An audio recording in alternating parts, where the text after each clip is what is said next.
তো গাইস এই যে আমি আর এই যে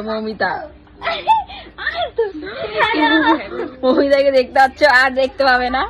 তো একটা এখন ট্রেন্ডিং ভিডিও চলছে, আমরা দেখেছি। তো বৃষ্টির ওয়েদারে তা ভাবছি আজকে বৃষ্টিটা নেই, তো ভিডিওটা করি। তো বোতলটা ফুটো করছি, দেখো। তো দেখতেই পাচ্ছ মমিতা এখন বোতলটাকে সেটি পিন দিয়ে ফুটো করছে। তো গাইস দেখো পুরো কমপ্লিট, দুটো করে করেছি, একটাই একটা। তো দেখো ভিডিওটা কিরকম হয়, বন্ধ কর। ओ सजनी रे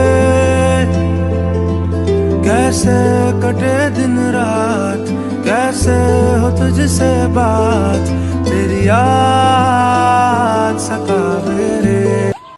তো দেখতেই পেলেন এটার ফল। তো এটা তো এখন এমনি নর্মাল করছি, এটা আমরা বিকেলবেলা নেক্সট আরেকটা ভিডিও আসবে, সেখানে আমরা সুন্দর ড্রেস পরে গান দিয়ে থাকবো। তো অবশ্যই আপনারা ভিডিওটা তো দেখবেন, লাইক করবেন। আর এই ভিডিওটা ভালো লাগলে অবশ্যই লাইক, কমেন্ট, শেয়ার, সাবস্ক্রাইব করতে ভুলবেন না। আর আপনারাও অবশ্যই সাবস্ক্রাইব করবেন, হেভি কিন্তু এইটা।